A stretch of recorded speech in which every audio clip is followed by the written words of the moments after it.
Hello, and welcome to The Sound of Economics, the podcast of Bruegel, the economic affairs think tank in Brussels. I am your host, Rebecca Christie, senior fellow here at Bruegel and columnist for Breaking Views, and I am joined today by senior fellow Nicolas Véran and our esteemed guest, Johan van Overtveld, member of the European Parliament, chairman of the Budget Committee there, and also former finance minister of Belgium. We are here today to talk about the impact of the sanctions on Russian assets in the global financial system and how that has affected Euroclear, the Brussels-based clearinghouse and depository, and what that means in terms of systemic risk for Belgium, for Europe, for the world, and what we might want to do about it, and also about how all of these frozen assets have generated a lot of money, surprisingly. And that money is also now in question because the world has to come up, or much of the Western world has to come up with ways to help Ukraine that it is supporting in this ending the second year after the full-scale Russian invasion. Nicolas, for people who are new to this topic, can you talk about how it is that Euroclear, this thing in Brussels that many people are unfamiliar with, has ended up at the center of this debate about Russian money and everything else?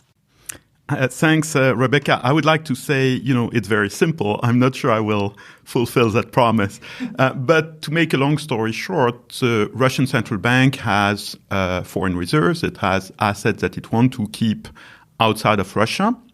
And in the run-up to the Ukraine invasion, actually, they have put more of those assets, not less, into the Eurozone because they anticipated a hostile reaction from the US and from the UK, but less so from the Eurozone. So actually the composition, the currency composition, the location of the Russian assets, to the extent we know from disclosures before the full-scale invasion in early 22, has moved from the dollar zone to the Eurozone, and therefore there are a lot of those assets in the Eurozone. It turns out that the bulk of those assets were held in the form of securities, shares, bonds, sovereign debt, securities. We don't know the exact breakdown, but those securities are held at Euroclear because that's what Euroclear does. Euroclear is a central securities depository. It's actually one of two major international central securities depositories. The other one is Clearstream in Luxembourg, but there were way fewer Russian assets at Clearstream than Euroclear, probably a little bit, but not by an order of magnitude the same amount. At Euroclear, there's about 180 billion euro, according to documents that have filtered from the decision-making process. And these securities gradually come to maturity. So at this point, about more than 130 of that 180 plus have come to maturity. Normally what happens at Euroclear is when your security held there comes to maturity, you get repaid in cash. So technically the cash is held at Euroclear Bank and then you withdraw it to put it somewhere else or to put it back into securities held at Euroclear. But because of the sanctions, the Central Bank of Russia cannot do that, and therefore its cash accumulates at Euroclear Bank. And therefore the balance sheet of Euroclear Bank has ballooned from less than 30 billion euro before this whole thing started in early 22. Over the years, it was always hovering a bit below but close to 30 billion euro. Now it's 165 billion euro, more or less, because of this Russian effect. And that's also why all this had to be disclosed, because it was basically impossible for Euroclear to hide. And they had no choice but to disclose in quite a lot of detail the impact of the Russia sanctions on their financials and balance sheet. So that's where we are. There's all this cash and still some securities at Euroclear. One of the debates, of course, is whether this can be appropriated or confiscated by Ukraine's friends for the benefit of Ukraine, but that raises a number of legal questions. And then there are maybe ways to circumvent or, step close to that obstacle, and that's what we want to discuss today. One of the proposals is that the interest on all of this cash, so not the actual runoff and coupon payments and securities resumptions, but the interest that earns just by sitting in an account, could be redirected to Ukraine, and the EU member states have taken steps to lay the legal groundwork to do that later if they want to. However, there are also more ambitious proposals on the table. And Johan, can you maybe tell us first what it has meant for Belgium to have an institution of this magnitude there, and then tell us something about your proposal? Well, like Mr. Veron already explained, this came quite sudden, this exposure of Euroclear to this geopolitical situation, where the balance sheet grew enormously with everything that entails. That's a new situation for Euroclear, and of course, given, for example, but not the least, cyber risks that are constantly involved in all this, this has been an enormous challenge for the people of Euroclear to make sure that that the institution remained safe. Until now, that has succeeded. They've done a great job, I think, in doing that. But of course, the question then is, what are you going to do with this money? And in order to give a little bit a broader picture of my proposal, let me go back to the decision made 2 weeks ago or is in the making, but will be made, that there will be a Ukraine facility of 50 billion. Now, let's do a little bit of math on that. It's for 4 years. That means, on average, 12.5 billion a year. Now, we all know that a very conservative estimate of the budget needs of the Ukraine state is 3 billion a month, which means, in broad numbers again, 36 billion a year. The US and the EU, in the beginning of the conflict, have sworn, between brackets, to each take half of these needs for their accounts, which means then each 18 billion. But this means that with this Ukraine facility of 50 billion, we're already 5.5 billion a year short. And that is under the enormous assumption that the Americans will come through, which with everything what has been happening, what Mr. Trump has been saying, the problems President Biden had to get the aid package through Congress and Senate and Congress, is of course a huge hypothesis. So the conclusion for me is, we will need more money for Ukraine if we want to stand by our promise to help this country, this democracy, against this violent attack, this brutal attack from Mr. Putin's Russia.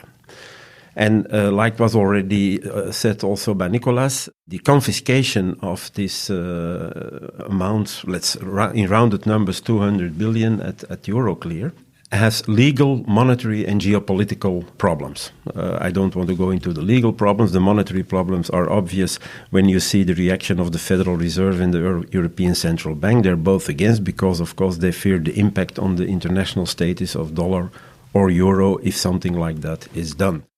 And also geopolitical, because if you're any other country in the world and you see this happening, you might ask yourself whether it's safe for you to keep your money, for example, at Euroclear, given that it can be confiscated if something happens. So there are a lot of good reasons not to do it. But I think there's a middle way between doing nothing or just take the interest, which, by the way, is, let's say, something like 7-8 billion, is like a drop on a hot plate, given the needs of Ukraine. Why don't we use these, again, let me talk in rounded numbers, these 200 billion as a collateral, where all the countries concerned, EU, Belgium, engage themselves to keep the money on the account, take up a loan in the capital market of, for example, 150 billion, use the proceeds of the 200 billion to pay the interest on the 150 billion. And then, of course, at one point in time, of course, you need to make sure that the term on which you take out a loan and on which you deposit the money that is actually at Euroclear, that it's the same period, so that you don't get interest surprises. If you do that, then you can cover the interest rates easily, or the interest cost on that loan. And then, of course, the question is, well, it has to be paid back one time. Well, let that then be part of the final peace negotiations that one day will come.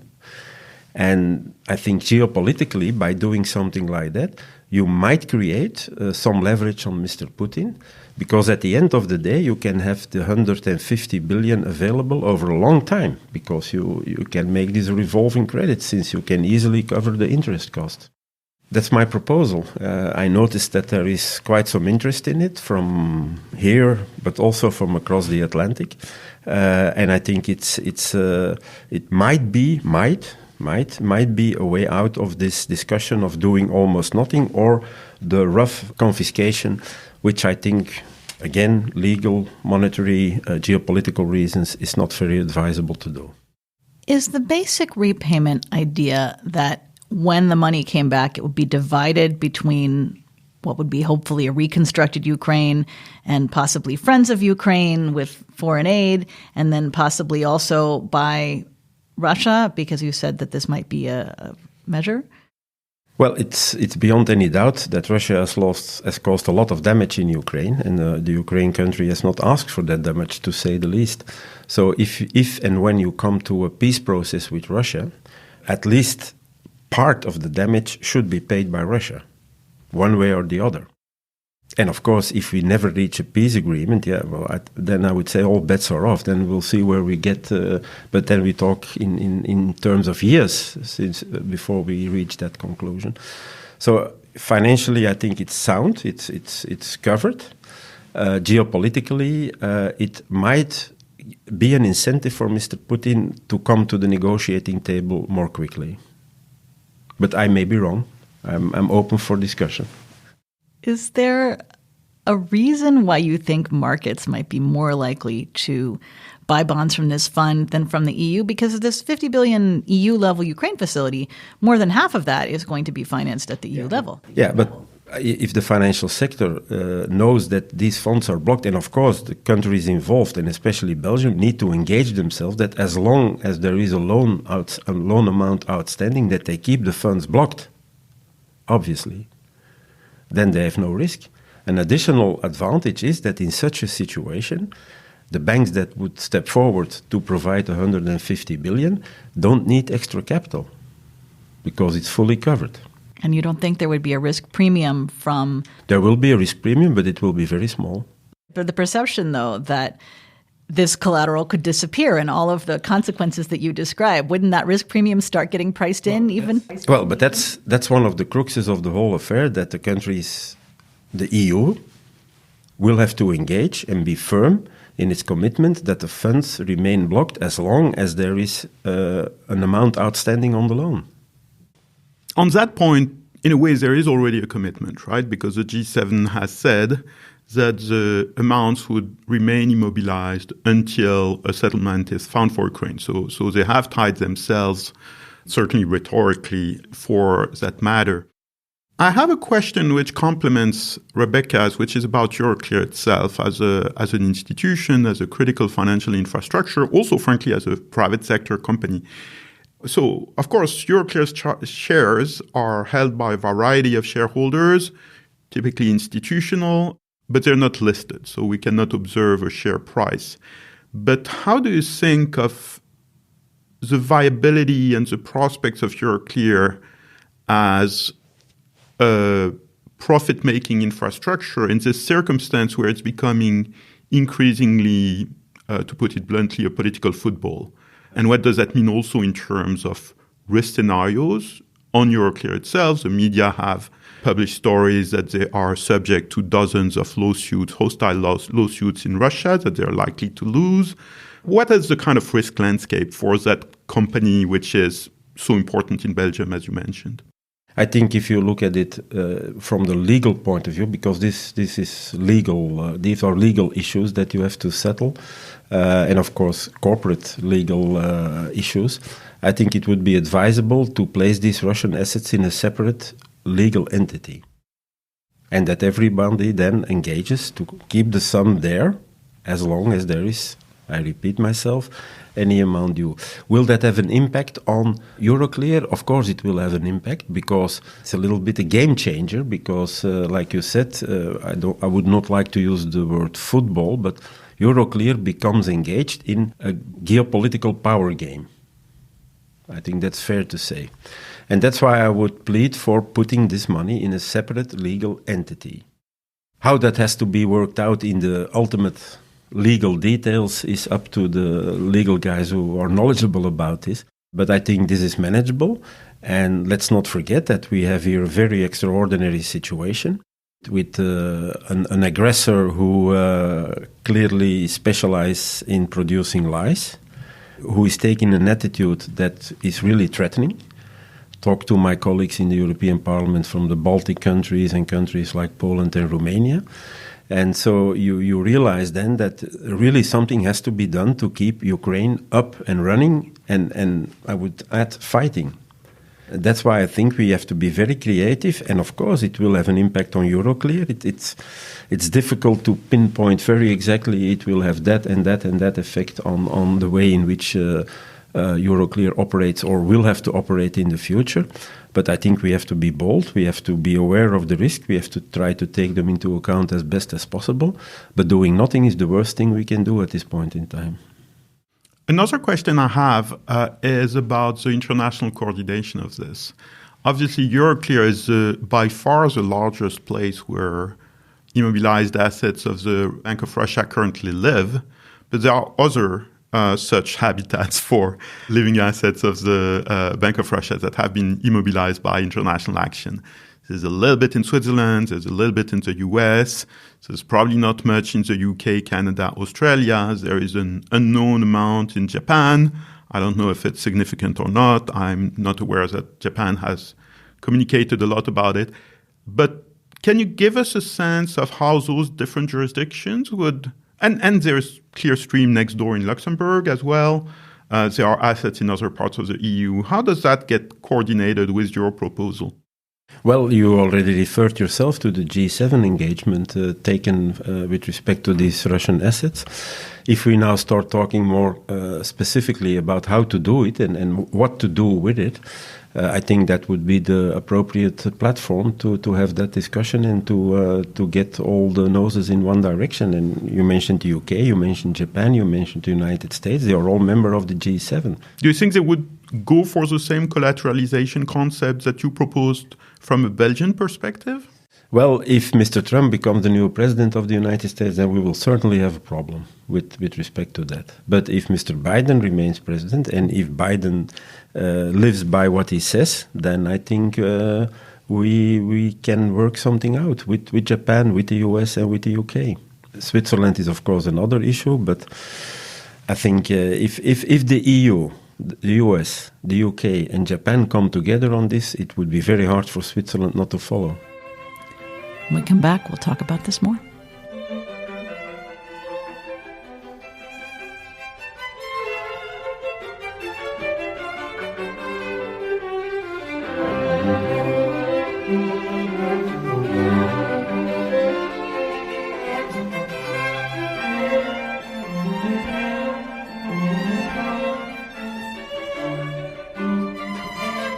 So we're talking about immobilized Russian assets and the benefits that they could possibly bring for Ukraine if they could be somehow deployed in some way. And I'm still trying to get my head around how taking them off Euroclear's balance sheet and putting them in a legal entity isn't just confiscating them. So can you walk us through that again? Well, it's almost like changing from bank account. It's as a comparison not entirely correct, of course, but the money is still there. If you confiscate it and start spending that money for budgetary purposes in Ukraine or even for military spending to the benefit of Ukraine, then it's gone. If you use the money as collateral, take out a loan against that collateral and use the loan proceeds to give the same aid to Ukraine, you still have the money there. It's collateralized, or it's used as collateral, but there will come a point where you have to talk to the Russians when a peace agreement has to be made about how this is going to be settled, which means that at one point in time, of course, for example, EU countries or the US and the UK and Japan can be held responsible for part of the repayment of this loan. So this is the right metaphor, right? I have money in my bank account. I ask the bank for a loan. They take my cash as collateral. In that case, the bank has a legal enforceable right to execute the collateral if I don't repay the money and to take my money under their ownership. Here, that means that the EU and other participants, but mainly the EU, just could confiscate and would confiscate if, the nice scenario of a good peace treaty doesn't materialize. So I come back to Rebecca's question. Given the clear reluctance of the EU to confiscate for legal, geopolitical, and monetary reasons, as you reminded us, why would investors in those bonds believe that the EU will be comfortable confiscating if the happy scenario doesn't materialize at the time of repayment deadline? Because we all want this war to come to an end at one point. Does Mr. Putin want that? Well, that's exactly the point of the whole thing. I doubt that very much. And by doing it in the way that I propose, we can put pressure on him because 150 billion is a lot of money if it's used in the proper way. Then he gets more resistance than he has today. So if we want him to come to the table, Mr. Putin does not understand anything else but power. You don't have to talk diplomatics to Mr. If you show power, if you show initiative, if you show that you can hurt him, then you might have a chance that he comes to the table. But how does confiscation hurt him more than immobilization? Because in both cases, he lost access to the money. As you say, the impression is that the Russian regime looks for the resources that are available to them in the war with Ukraine. And at this point, these resources, these 300 billion, are not available to Russia. So if you move from immobilization to confiscation, there are a number of very important implications for the EU. But does it really change anything for Russia? Yes, because if you confiscate, the money is gone. There's no reason why Mr. Putin would still count on the money to eventually get it back or something. If it's confiscated, it's gone. It's no longer usable as a leverage vis-à-vis him or as an instrument to put pressure on him. If you immobilize it and use it as collateral, it is still there. He still has a chance to gain at least partially the money back. Do you think he counts on it? Well, I don't know. I can't look into his head. But I'm absolutely sure that if you confiscate it and the money is gone, then you lose a potentially important leverage vis-à-vis him. The question is really a question of Russia versus Mr. Putin. I mean, I think many people are of the view that Putin doesn't count on that money and doesn't expect it under almost any scenario to be returned to his regime while he's in power. Conversely, if there is an evolution of the Russian regime, and I don't want to go into details of scenarios because there are just too many, but it is conceivable that under changed circumstances in Russia, then this question of Russia getting its assets back, de-immobilization, unfreezing, whatever you want to call it, might become more of a prospect than it is under Putin. If that is true, that means there are maybe incentives for Russia, but not for Putin. How do you deal with that tension? At this point in time, the money is there, it is blocked, and we could eventually use the proceeds, which is nothing. 6, 7, 8 billion. Well, I could do something with 6, 7, 8 billion. Well, me too. But if I have to take care of the Russian army and the paying of pensions in Russia and the paying of healthcare service, it's maybe good for 2 months or something. Not much more than that.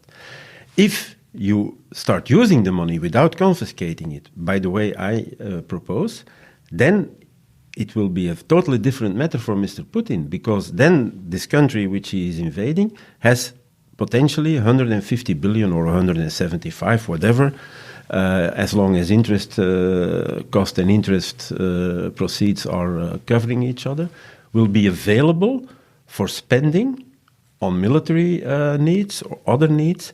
So it will make the resilience of the Ukraine state much larger than it is today. So under your proposal, would the interest earnings go in the collateral pot with the principal, or would those go through whatever other process? No. Just imagine that you get we talk about six-month period. You put, again in rounded numbers, these 200 million on a deposit. You earn with the present interest rates 3% on it. Yeah? So the interest goes to Euroclear and is subject to the current debate. No. The interest that you get on the frozen assets is used to cover the interest burden on the loan that you take up. That's why the amount is lower.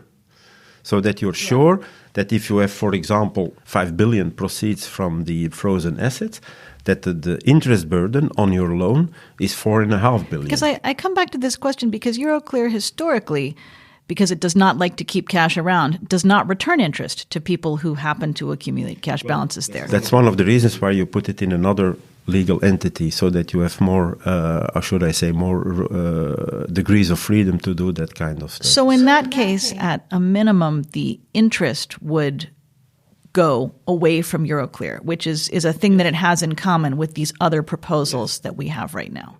Yes. And then you have to, very important is that the term on which you put a deposit and the term of the loan are exactly the same, because otherwise you might get nasty implications if interest rates start to move. And who would be paying this interest? A bank?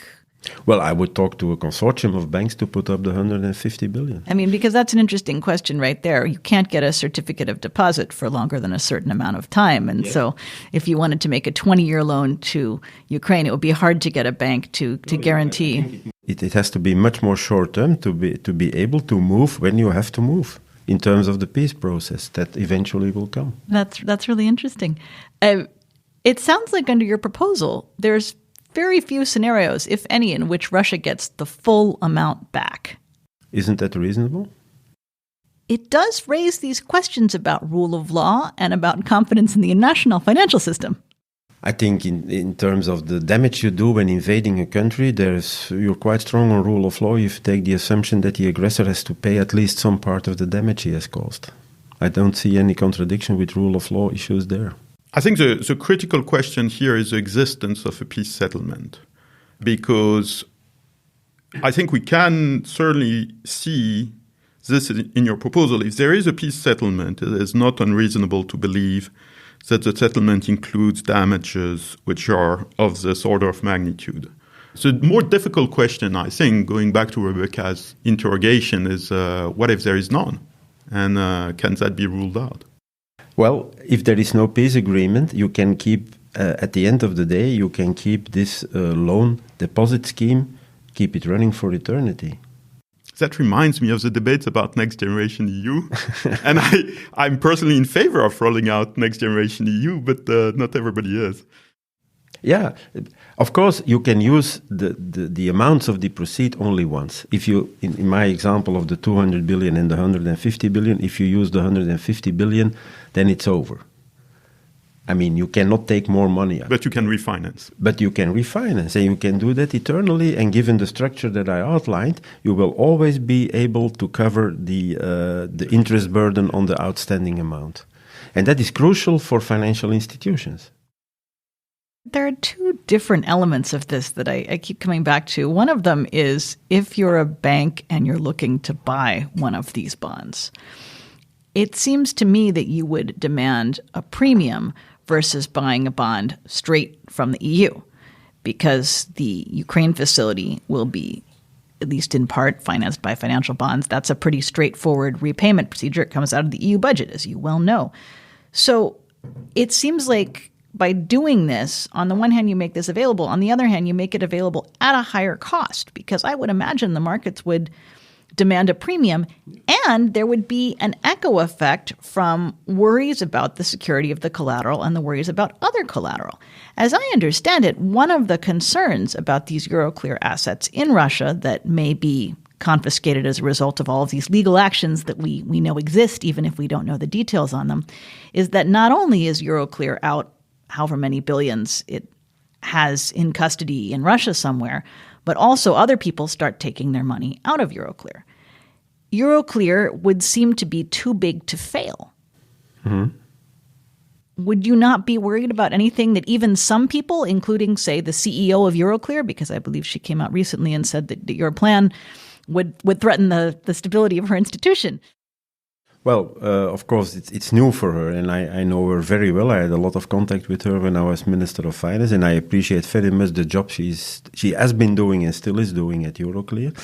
And of course, I can very well imagine that it's a very uneasy situation for her to look at and to take into account all the consequences, which is very difficult to do in any case, to try to imagine what in this scenario all the consequences will be.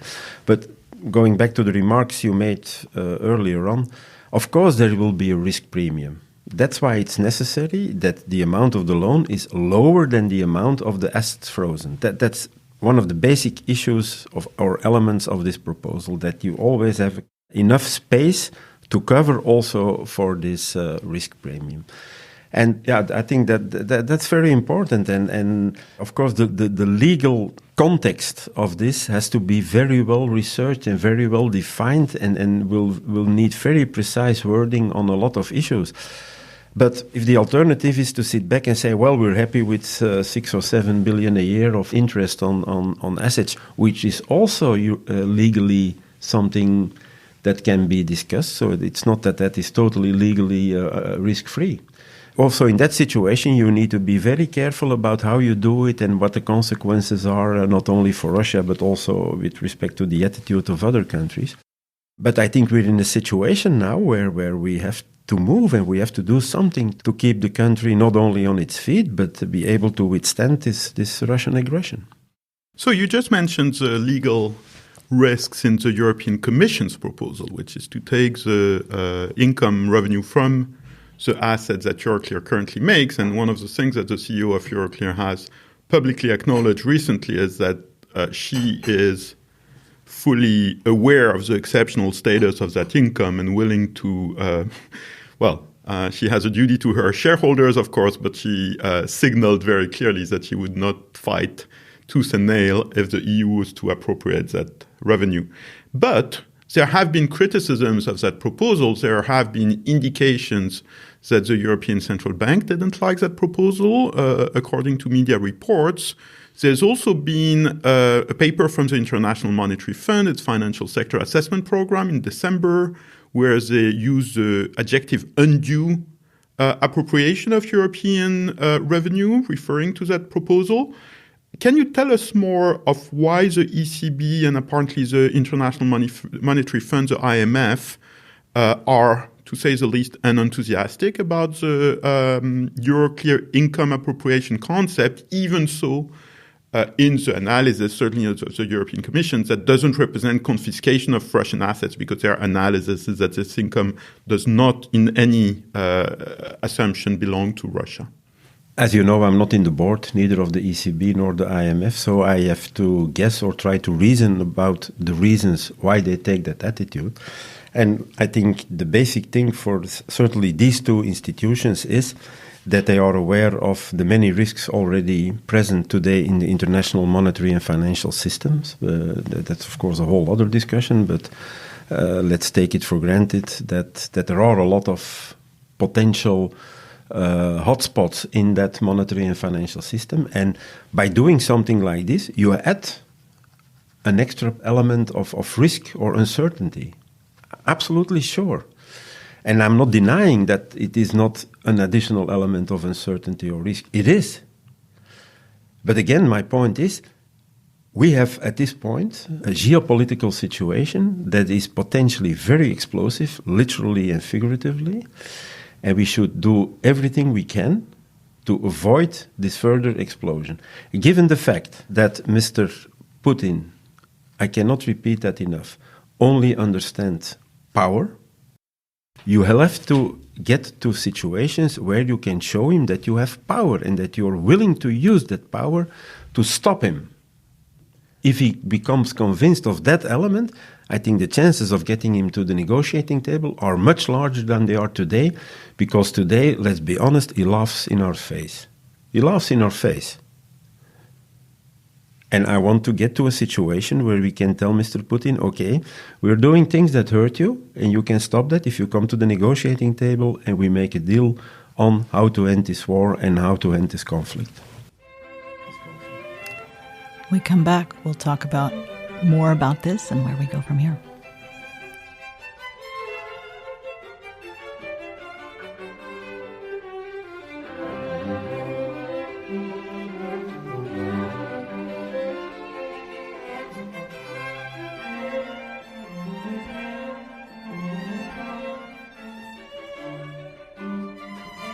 Johan, one question I've had throughout all of this is, if the West could pay Russia $50 billion or $100 billion for a real peace deal, don't you think they would take it? I realize this is a hypothetical upon a hypothetical, but your proposal implies that Russia will pay some of the costs of reconstruction. And I keep thinking, if money could solve this problem and stop the shooting, maybe it would have happened by now.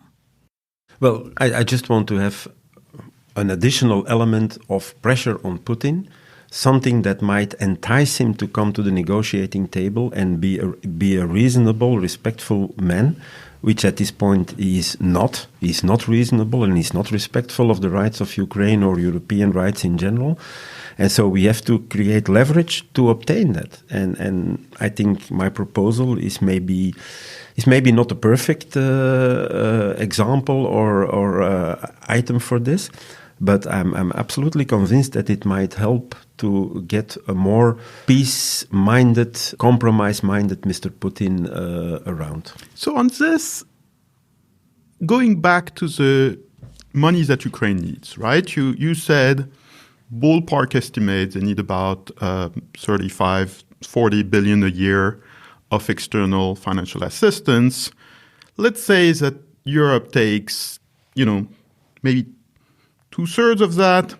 That's what? That's 0.2, less than 0.3% of European GDP. It's a very affordable expense for Europe. So then, thinking about this issue of show of resolve and narratives, if we say we're not willing to expand the financial assistance to Ukraine from our own pocket, from our taxpayers' money, beyond what has been decided in the EU facility, is that a show of strength or is that a show of weakness? Wouldn't we be stronger if we just said, if Ukraine needs more money, we're not taking it from the immobilized assets of Russia in a complicated or a simple way. We just are willing to pay because this is money well spent. Wouldn't that be a simpler affirmation of resolve?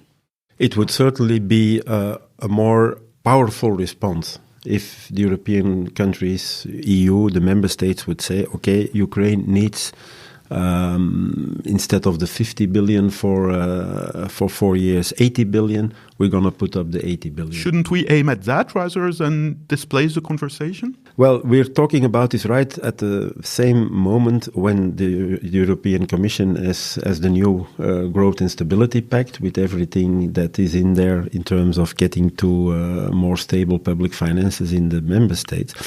And of course, as a former Minister of Finance, I'm very well aware of all the trouble it means if you have to start cutting a budget deficit.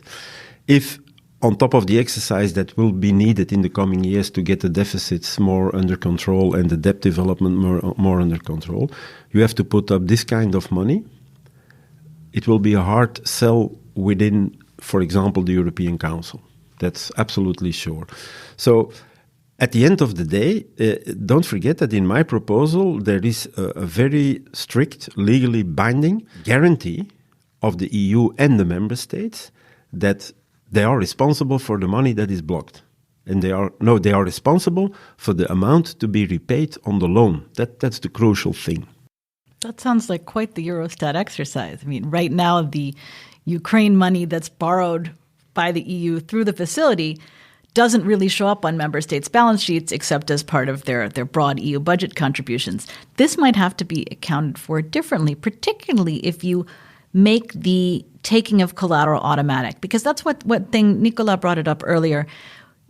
What your system would do was it would take away the political decision to use the collateral by putting it in the hands of the banking sector, and this over time. If we get to a point at the very end where they need to take the collateral, presumably they'd be legally bound to do that.